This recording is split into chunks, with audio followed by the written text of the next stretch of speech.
Comment enfin sortir du burn-out, c'est le sujet de la vidéo d'aujourd'hui. Donc le burn-out, on y est tous sensibles, ça peut te tomber dessus comme ça. Et on va voir dans cette vidéo la définition exacte dans un premier temps du burn-out. Donc si le diagnostic il est tombé, si tu sens que tu es peut-être là-dedans, je t'invite vraiment à regarder cette vidéo. On va l'apprendre sous une forme différente. On verra que c'est pas juste en fait de se reposer, que ça va te permettre finalement d'éviter de retomber finalement en burn-out par la suite. On va vraiment voir ça dans cette vidéo. Donc le burn-out, si on prend la définition de l'OMS, le burn-out c'est défini comme un syndrome qui est résultant d'un stress professionnel chronique qui n'a pas pu être géré efficacement. Et donc, il se manifeste par trois dimensions principales. Tout d'abord, l'épuisement émotionnel, et donc l'épuisement d'énergie, ou la sensation de ne plus avoir d'énergie. Deuxièmement, la dépersonnalisation et la distanciation mentale. Et enfin, la perte d'efficacité personnelle qui va être drastiquement réduite. Donc, en d'autres mots, le burn-out, c'est pas juste une perte d'énergie, c'est t'es éclaté, t'en peux plus, t'es épuisé. Tu perds la vision, mais tu perds également ta clarté. Et c'est vraiment ça qu'on va voir dans cette vidéo aujourd'hui. On va voir l'autre versant finalement de juste se reposer physiquement. Et en France d'ailleurs, la définition qui a été donnée par la HAS, donc la Haute Autorité de Santé, c'est un épuisement physique, mental et émotionnel. Donc tu vois bien que du coup ça va se jouer au-delà de l'épuisement de l'épuisement physique. Ok ? Donc pour ça, je t'ai préparé, comme à mon habitude, une petite carte et on va dérouler un petit peu tout ça. Donc comment est-ce qu'on va pouvoir... On va articuler la vidéo sous 6 thématiques différentes. La première, donc on va prendre conscience de ce qu'est le burn-out et comment est-ce qu'on peut le régler, d'où ça provient. Ensuite, on verra comment observer finalement ce désalignement qui a eu lieu. Ensuite, on va identifier les différentes peurs qui sont cachées derrière, qui t'ont emmené finalement au burn-out. On verra un point qui est contre-intuitif, mais on verra tous les bénéfices que ça a pu t'apporter de faire un burn-out. On verra comment tu vas pouvoir revoir tes perceptions et rééquilibrer tes perceptions par rapport à tout ça. Et enfin, comment tu vas pouvoir te recentrer énergétiquement et donc derrière physiquement pour te remettre d'aplomb et pouvoir reprendre le travail d'ici quelques semaines et ensuite pour éviter du coup de retomber dans le burn-out. Donc le premier, ça va être déjà une prise de conscience. Cette prise de conscience, c'est que finalement aujourd'hui, tu ne manques pas d'énergie. Juste, tu perds en fait ton énergie à lutter contre ce que tu n'acceptes pas. Aujourd'hui, ce qui fait qu'on tombe dans le burn-out, c'est qu'on prend la décision consciemment ou inconsciemment, du coup, de mettre notre énergie dans quelque chose qui n'est pas finalement si important que ça pour nous. À ce moment, au moment où l'on vit, on pense que oui, mais quand on va creuser finalement, ça sera le deuxième point, quand on parlera du système de priorité, qu'on a déjà parlé sur cette chaîne, tu verras que finalement, c'est vraiment l'origine du burn-out. Donc, on croit qu'on est fatigué, donc on se repose, mais finalement, on reste vidé. Tu connais ces nuits où tu as dormi, tu penses que tu as dormi, mais quand tu te réveilles le matin, tu es complètement éclaté, et du coup, c'est toujours pareil. Et donc, c'est un peu comme un téléphone. Si tu essaies de recharger ton téléphone et que tu laisses tourner en tâche de fond en permanence des apps qui vont bouffer finalement ta batterie, tu te doutes bien que, tu vas pas recharger, ou alors si les tâches de fond, elles sont encore plus importantes, et là, donc ça c'est ton mental et ta partie psychique, et du coup ça va complètement, ton téléphone va pas se recharger, et en plus ça va complètement faire baisser ton énergie. Donc si c'était pas qu'une question d'énergie et donc de vitalité, est-ce que ça serait pas une question de désalignement ? Et aujourd'hui, c'est ce qu'on va voir par la suite. Juste pour terminer, donc ce qui vient entacher ça, c'est, je te disais, le mental, mais c'est tous tes programmes internes, tout ce qui est en tâche de fond. Et donc, la plupart du temps, dans le burn-out, il y a 3 principales choses qui vont revenir. C'est on lutte contre le sois fort, fais plaisir, sois parfait. Et c'est des schémas inconscients, des croyances limitantes un petit peu qu'on va toujours avoir. Faut que je sois fort, faut que je travaille dur, fais plaisir aux autres, comme ça en fait, du coup, les autres vont me redonner en retour et je vais recevoir. Et le dernier, du coup, sois parfait. La notion de perception, encore une fois, c'est un concept, et donc il faut que tout soit parfait justement pour avancer. Et on verra en quoi ça peut nous travailler. Ok ? Donc, le burn-out, finalement, il vient souvent du fait qu'on a tendance à courir après des objectifs qui sont pas vraiment les nôtres. D'accord ? Et pour ça, il y a une thématique qui est hyper importante, c'est la notion de système de priorité intrinsèque. Quel est ton système de valeur ? Quel est ton système de priorité intrinsèque à toi ? Si tu l'as toujours pas fait, je te mets en fait dans le i ou autour de la vidéo et dans les liens dans la description, je te mets accès en fait à un outil d'IA qui va te permettre, en cliquant dessus, en l'espace de 30 minutes, de pouvoir définir ton système de valeurs et ton système de priorité intrinsèque. Ce système de priorité intrinsèque, il est fondamental. Pourquoi? Parce que c'est ta boussole. Cette boussole, aujourd'hui, elle va te permettre, en plus du travail sur la vision, de ton pourquoi, etc., elle va te permettre justement de toujours garder le cap. Un burn-out, aujourd'hui, ce n'est ni plus ni moins, sous une certaine forme, attention, c'est d'avoir accepté, consciemment ou inconsciemment, que le système de priorité intrinsèque de quelqu'un d'autre soit venu finalement interférer avec ton système de priorité intrinsèque à toi. Je te donne un exemple. Dans une entreprise, on va avoir des difficultés de communication souvent avec les gens. Et on peut avoir tendance des fois à voir quelqu'un qui n'a pas les mêmes notions que nous, les mêmes systèmes de priorité. Si on a deux individus dans une entreprise, et tu vas te reconnaître, soit tu vas faire partie de la catégorie numéro 1, soit tu vas faire partie de la catégorie numéro 2, mais on a tous connu une relation où on voit quelqu'un dans l'entreprise finalement avoir tendance à partir un petit peu plus tôt ou partir vraiment à l'heure du travail. Peut-être que c'est ton cas, peut-être que tu le vois chez quelqu'un d'autre, chez un collègue à toi. Donc déjà, pose-toi la question, est-ce que tu es la personne qui part toujours à l'heure ou est-ce que tu vois une personne qui part toujours à l'heure et ça t'agace? Donc pose-toi la question, on le verra après, qu'est-ce qui fait que ça t'agace? Qu'est-ce qui fait que toi, alors en fonction de la catégorie dans laquelle tu es, donc si tu partais à l'heure, il y a une autre personne qui, elle, du coup, va toujours tendance à traîner, à travailler un petit peu, qui va juger que toi, tu es toujours en train de partir à l'heure. Et elle, ça va l'agacer. Et finalement, vos relations, elles peuvent s'interférer, elles peuvent devenir négatives. Et si tu fais partie de la catégorie de personnes qui voient en fait Tata Micheline qui est toujours en train de partir à l'heure et du coup ça t'agace, pose-toi la question, quel est son système de priorité intrinsèque à elle et quel est ton système de priorité intrinsèque à toi? La personne qui part tôt, peut-être que dans son système de priorité en numéro 1, c'est la famille. C'est important pour elle d'aller chercher ses enfants à l'heure. Peut-être qu'elle est maman solo, peut-être qu'elle est en couple. Mais du coup, c'est hyper important dans ses valeurs hautes, dans ce qui la nourrit au quotidien, d'aller chercher ses enfants pile à l'heure à l'école. Ou toi, si tu fais partie de l'autre catégorie de personnes, peut-être que c'est important pour toi de travailler, d'être soutenu, que les gens soient fiers de toi, que tes managers te remercient, te complimentent, etc., et que tu as peut-être une valeur travail plus haute que la valeur famille. Et tu comprends qu'à ce moment-là, à partir du moment où vous avez des systèmes de priorités différents, ça ne peut pas fonctionner. Donc qu'est-ce qui fait qu'on va tomber en burn-out? Si tu fais partie de la catégorie de personnes qui, la valeur famille était numéro 1 et que du coup, tu as tendance à partir à l'heure tout le temps.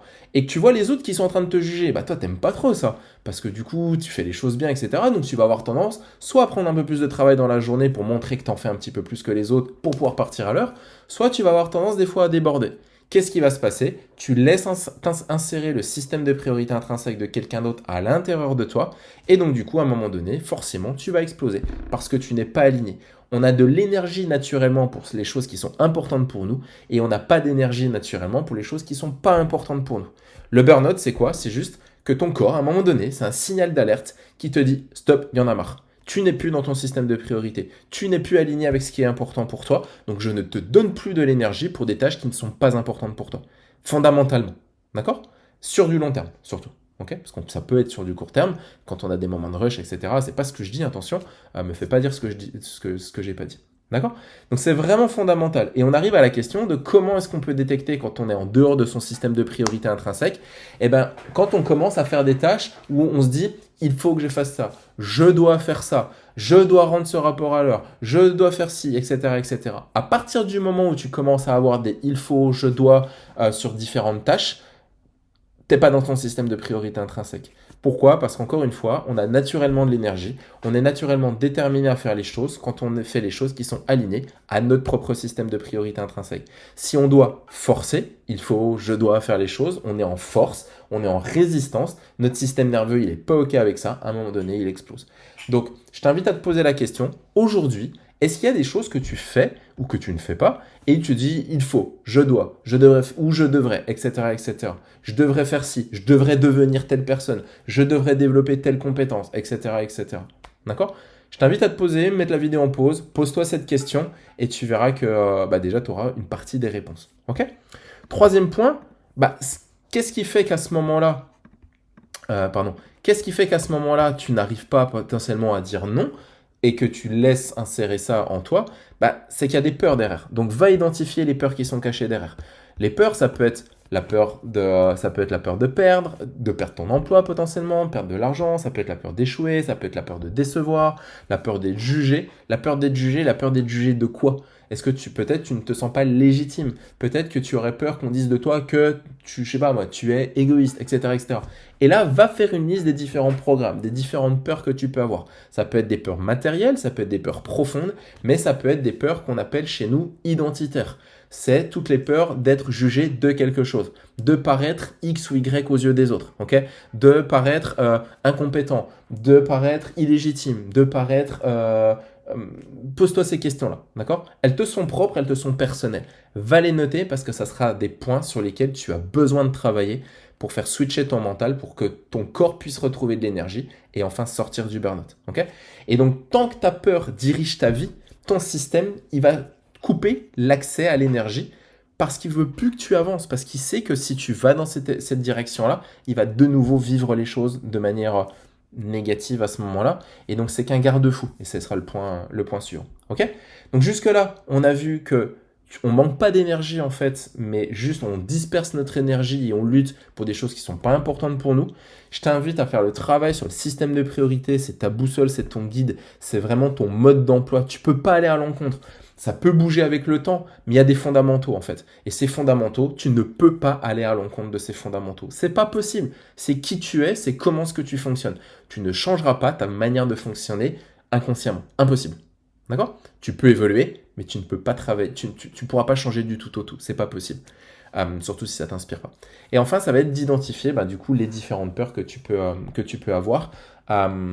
C'est vraiment hyper important. Ok?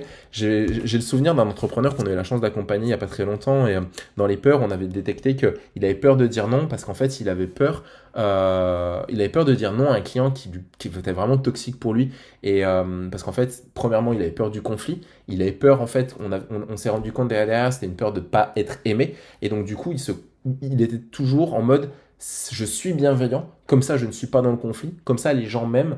Et en fait, c'était même pas une histoire d'argent, c'était vraiment une peur en fait identitaire de ne pas être aimé, qui emmenait du coup la peur de rentrer en conflit avec les gens. Et donc du coup, il osait pas dire non à des personnes qui lui prenaient. Il me disait, putain, je reçois des messages à 23h le dimanche soir, je réponds parce que du coup, c'est ça être un chef d'entreprise, c'est être présent pour ses clients. Ouais, c'est aussi être présent pour toi avant, pour pouvoir te reposer, pour être présent pour tes clients le lendemain. Mais ça, il faut s'en rendre compte et venir écrouler le blocage de base. Ok? Quatrième point, dans le burn-out, ça va être une étape pas facile, ça va être d'explorer tous les bénéfices cachés, c'est ce qu'on appelle le prix à payer un petit peu, ou même là, c'est même le cadeau caché derrière, pardon. C'est quoi tous les bénéfices cachés du burn-out? Parce que finalement, c'est un mécanisme de protection de burn-out. C'est pas une punition. C'est juste qu'à un moment donné, ton système nerveux, il a dit stop, il en peut plus. Si on est honnête, l'un envers l'autre, et là, je te regarde dans les yeux, pose-toi la question, enfin, c'est même pas de te poser la question. Va voir tous les moments qu'ont précédé ton burn-out, dans les jours, dans les semaines, dans les mois, voire dans les années qu'ont précédé, où ton corps t'a envoyé des signaux. Si c'est pas ton corps, c'est l'univers, ou Dieu, ou en fonction de tes croyances, tu mets le mot que tu veux dessus, ça ne me dérange pas. Quels sont les signes que tu as vécus, où tu te dis, non, c'est pas grave. Quelles sont les douleurs physiques que tu as eues, où tu as mis un pansement dessus, et tu as dit, on verra plus tard, ou bon, ça passera avec le temps. Ce n'est que des signaux. Le burn-out n'est pas une punition. C'est un mécanisme de protection. Ton système nerveux, à un moment donné, il n'en peut plus. Il s'est mis en mode stand-by. Malheureusement, c'est dur. Un jour, un de mes mentors m'a dit, si tu ne prends pas la décision consciemment de quelque chose, l'univers ou ton corps prendra la décision inconsciemment. Et généralement, quand il la prend pour toi, ça se passe pas très bien, c'est jamais très beau, quoi. Et donc, on est en cet état-là dans le burn-out. Donc, pour ça, il y a un exercice qu'on utilise avec nos clients au quotidien pour rééquilibrer ses perceptions.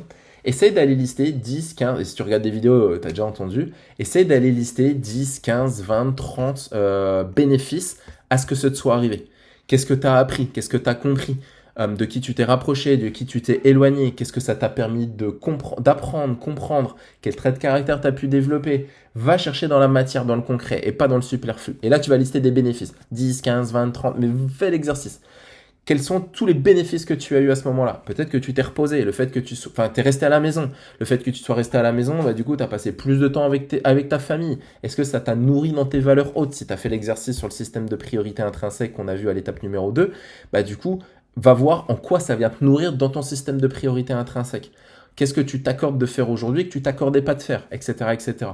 Et deuxième exercice, cache ses bénéfices et va voir tous les inconvénients si tu n'avais pas fait ce burn-out. Dans quoi tu serais encore? Qu'est-ce que tu ferais aujourd'hui? Qu'est-ce que tu ne ferais pas? Et va pas me lister l'inverse des bénéfices, d'accord? Et c'est vraiment d'aller chercher des choses différentes. Va dans le concret, va dans la matière, va dans le réel, dans ta vie aujourd'hui.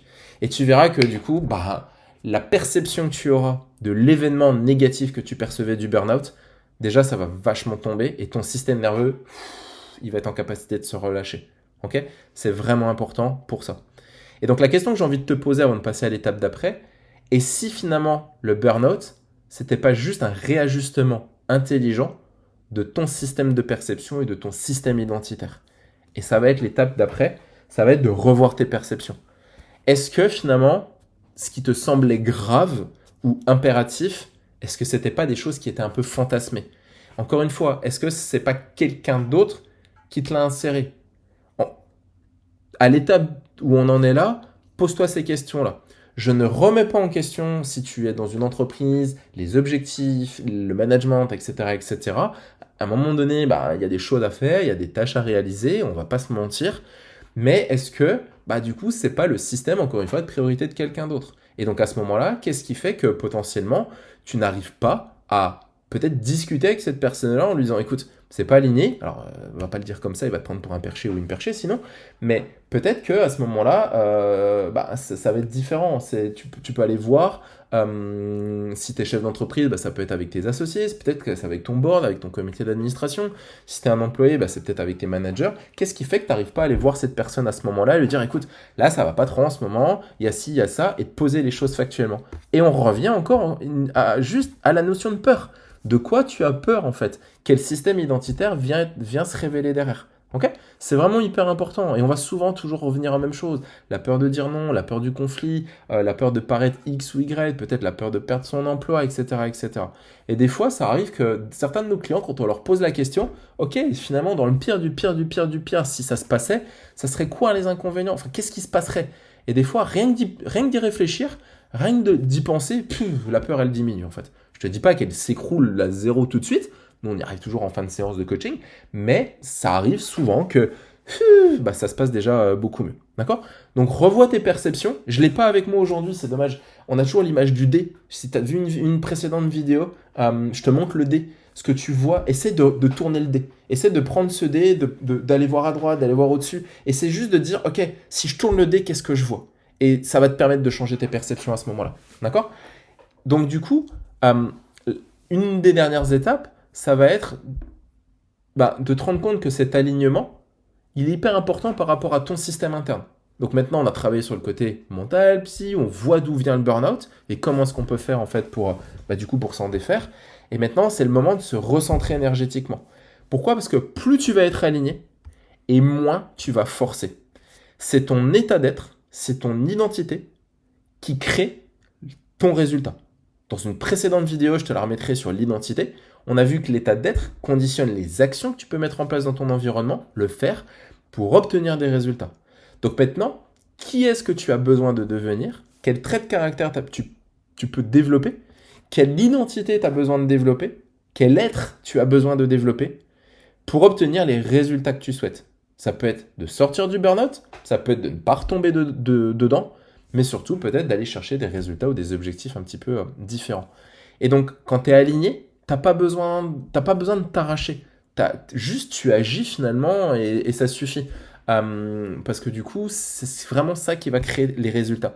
Et c'est pas la quantité d'efforts que tu vas mettre au quotidien qui va créer les résultats que tu souhaites finalement, que tu souhaites obtenir. D'accord? C'est vraiment la qualité de l'état dans lequel tu es qui va te permettre de faire des choses et d'obtenir du coup des résultats. Et donc le vrai switch, c'est vraiment de passer de faire pour prouver à faire parce que ça t'apporte quelque chose à toi. D'accord? Je répète, le switch, c'est de passer de faire quelque chose pour prouver que à faire parce que c'est vraiment aligné à qui tu es au plus profond de toi. Et encore une fois, à ton système de priorité intrinsèque. On revient en permanence du coup à ça. Voilà. J'espère que cette vidéo t'a plu. On revoit un petit peu, c'est déjà de prendre conscience du coup que ce manque d'énergie, on a tendance à disperser notre énergie dans des choses qui ne sont pas fondamentalement importantes pour nous parce qu'on est en dehors de notre système de priorité intrinsèque. Donc connaître son système de priorité intrinsèque. On a naturellement de l'énergie dans les choses qui sont importantes pour nous. Et donc le burn-out, ce n'est qu'un état nerveux où notre corps est dit, enfin mental, ou physique et émotionnel, où notre corps dit stop, parce que du coup je ne te donne plus de l'énergie, parce que ce n'est pas quelque chose de fondamental pour toi aujourd'hui. D'accord? Donc connaître ton système de priorité intrinsèque. Quand tu connais ce système de priorité intrinsèque, quels sont les traits de caractère que tu as tendance à juger à l'extérieur, qui n'est que le système de priorité intrinsèque de quelqu'un d'autre et pas le tien? C'est quoi tous les il faut, je dois qui peuvent tourner en boucle dans ta tête, qui fait que ces différents programmes internes qui fait que tu te forces et tu n'es pas aligné en fait avec ça, et tu te dis ça serait mieux si j'étais comme ça, il faut ou je dois faire ça, et donc du coup tu te désalignes encore une fois de qui tu es au plus profond de toi. Identifie toutes les peurs identitaires et les peurs profondes que tu peux avoir qui vont te ramener à cet état un petit peu du coup de désalignement et de distanciation mentale. Et enfin, quels sont tous les bénéfices pour toi et les inconvénients, quels sont tous les bénéfices de faire et d'avoir fait ce burn-out jusqu'à aujourd'hui, quels sont tous les inconvénients si tu ne l'avais pas fait, quels seraient tous les inconvénients conditionnels si tu ne l'avais pas fait. Revois tes perceptions, prends le dé, à chaque fois que tu vis un challenge ou une situation, vois le dé dans toutes ses facettes. Si ça ne te parle pas, va voir la précédente vidéo. Et enfin, recentre-toi énergétiquement. Tu as naturellement de l'énergie si tu es naturellement aligné. Pour ça, c'est important d'avoir un cap, connaître son système de priorité, son système de valeurs, et avoir sa vision. Surtout si tu es chef d'entreprise, c'est hyper important d'avoir ta vision claire, précise, pour finalement garder le cap en permanence à chaque fois que tu seras sur l'océan de l'entrepreneuriat où tu auras des tumultes et des tempêtes. Ça sera pour te garder sur le cap. Voilà, j'espère que cette vidéo t'a plu. Si ça t'a plu, pense à lâcher un petit pouce, partage-la à quelqu'un si tu penses que ça peut l'aider pour lui éviter de faire un burn-out, pour les gens qui en ont déjà fait un. J'avais voulu faire la vidéo parce que j'avais un truc qui m'était venu. J'avais voulu faire la vidéo en disant genre les 6 étapes pour faire un burn-out. Et on m'a dit, ouais, non, Julien, tu peux pas dire ça. En fait, un jour, j'ai rencontré un docteur qui disait, dans une conférence, j'ai des patients qui étaient venus me voir en mode, donnez-moi comment avoir un cancer, comme ça, je saurai tout ce qu'il faut faire pour ne pas faire un cancer. Donc, j'ai fait un peu tourner là-dessus. Je trouvais l'anecdote pas mal. Donc, si tu as un ami, si tu as un collègue chef d'entreprise, ou toute personne d'ailleurs qui est en plein burn-out, ou que tu vois qui est un petit peu à la limite, envoie-lui cette vidéo, je pense qu'elle fera beaucoup de bien à beaucoup de personnes. Et je te dis à bientôt dans une prochaine vidéo.